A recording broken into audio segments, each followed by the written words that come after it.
Bonjour, voici une petite capsule vidéo point de grammaire pour vous apprendre à faire la différence entre les différentes formes en ANT. Nous verrons donc la construction et l'utilisation du participe présent, le gérondif et l'adjectif verbal. Donc, dans un premier temps, nous allons vous présenter le participe présent. Nous allons le définir et nous intéresser à ses valeurs. Le participe présent est un des deux temps simples du mode impersonnel appelé participe. Donc, il y a le participe présent et le participe passé que vous utilisez notamment avec les formes composées telles que le passé composé. Un mode impersonnel signifie que l'on ne trouve pas de pronom sujet devant la forme verbale. Par exemple, l'infinitif est un mode impersonnel et on n'a jamais de pronom sujet devant. Le participe présent est invariable. Cela veut dire donc qu'il ne s'accorde jamais en genre et en nombre avec son sujet. Et il peut avoir deux fonctions différentes, deux valeurs distinctes. Donc, le participe présent peut être utilisé pour deux choses différentes. La première est la qualification d'un nom, à la manière d'une proposition relative introduite par qui. Donc, Pierre voit sa femme préparant le dîner. Nous avons notre forme de participe présent en ANT juste ici, dans préparant, que l'on peut remplacer par l'utilisation d'une proposition relative, comme par exemple Pierre voit sa femme qui prépare le dîner. Ici, la proposition relative qualifie le nom femme. C'est la femme de Pierre qui prépare le dîner. Donc, l'un et l'autre peut se remplacer. On peut remplacer une proposition relative qualifiant un nom par l'utilisation d'un participe présent et vice-versa. La seconde utilisation du participe présent est l'expression de la cause d'un événement.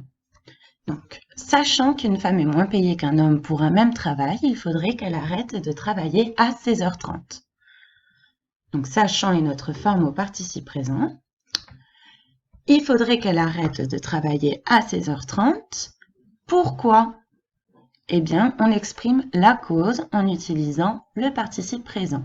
On peut donc remplacer ce participe présent par un marqueur causal, un marqueur de cause. Ici, nous avons choisi parce que, ce qui donne parce que l'on sait qu'une femme est moins payée qu'un homme pour un même travail, il faudrait qu'elle arrête de travailler à 16h30. Vous voyez donc que ces deux phrases ont le même sens, le même but. Les deux utilisations donc du participe présent sont 1. La qualification d'un nom, 2. L'expression de la cause d'un événement. Nous allons maintenant voir comment construire le participe présent.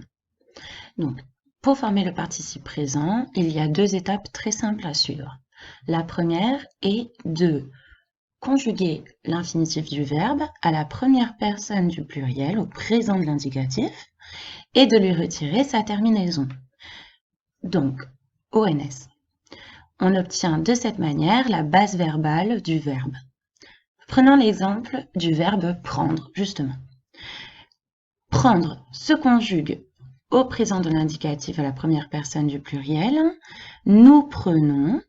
Ensuite, nous retirons à cette forme verbale la terminaison, donc ONS, ce qui nous donne la base verbale. Prend, prenne, prend. La seconde étape est très simple.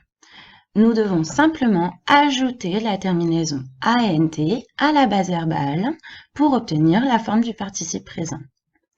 Donc notre base verbale, nous l'avons ici, prend, et nous ajoutons ANT, la terminaison du participe présent, ce qui nous donne prenant.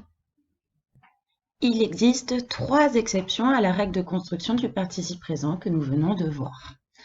Donc, le verbe être, qui trouve son participe présent en la forme étant, le verbe avoir, qui trouve son participe présent en ayant, et le verbe savoir, je sais, tu sais, il sait quelque chose, qui prend sa forme en sachant.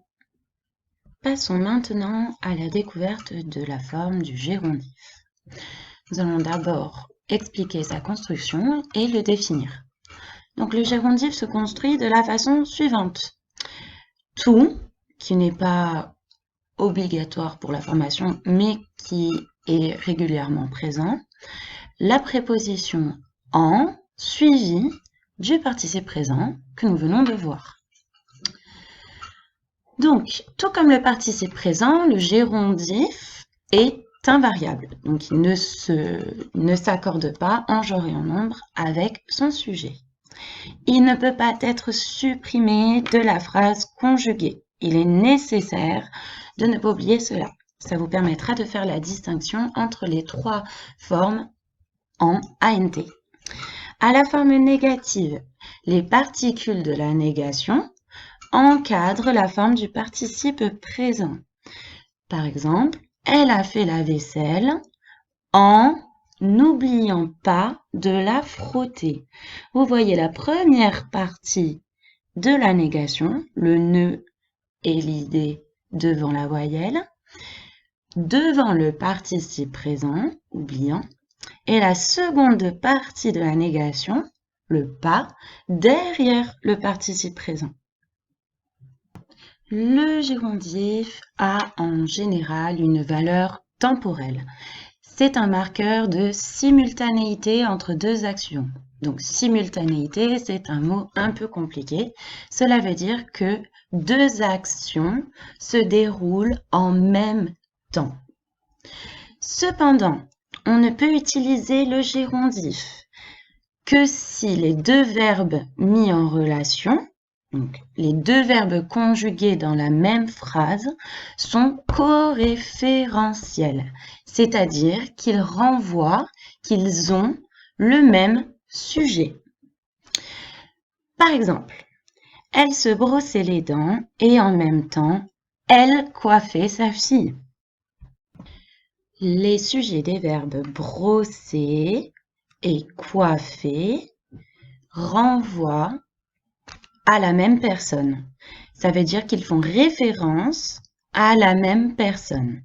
Nous avons les pronoms elle et elle. Donc les sujets des verbes conjugués sont coréférentiels. Donc, pour marquer la simultanéité, qui est ici notée par l'utilisation de la locution en même temps, nous pouvons utiliser le gérondif puisque les sujets sont coréférentiels. Ce qui nous donne « Elle se brossait les dents en coiffant sa fille ». Donc, tout comme nous venons de le voir, le gérondif est en concurrence avec les locutions temporelles telles que quand, pendant que, tandis que ou en même temps que. Ça veut dire qu'il peut être remplacé par ces locutions-là. Quand les verbes ont des sujets grammaticaux différents, la simultanéité des actions ne peut pas être traduite à l'aide du gérondif. Donc, nous utilisons les propositions subordonnées temporelles que nous venons de voir ici. Pendant que Pierre lit, je dîne. Moi, je ne lis pas en mangeant. Donc, nous voyons ici dans la première phrase l'utilisation d'une locution temporelle, pendant que, parce qu'on ne peut pas utiliser le gérondif. C'est Pierre qui lit et c'est je qui dîne. Nous ne sommes pas face à la même personne, donc nous utilisons pendant que. Dans la phrase suivante, par contre, moi, je lis en même temps que je mange. Donc, je peux utiliser ici le gérondif. Dans la première phrase, ce n'est pas le même sujet qui fait les deux actions, tandis que dans la deuxième, les sujets sont coréférentiels, ce qui permet l'utilisation du gérondif. Donc, en plus de marquer la simultanéité de deux actions, le gérondif peut avoir d'autres valeurs.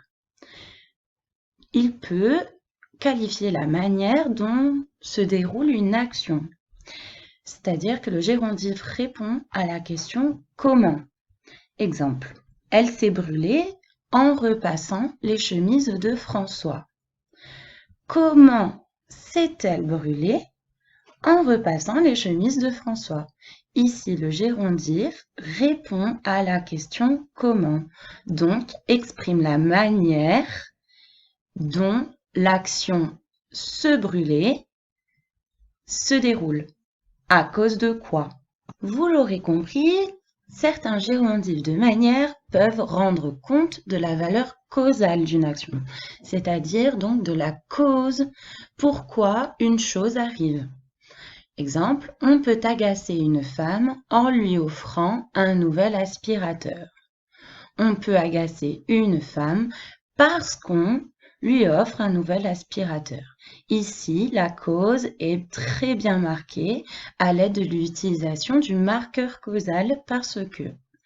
Donc, le gérondif, de manière, répond à la question comment on agace une femme, mais également à pourquoi.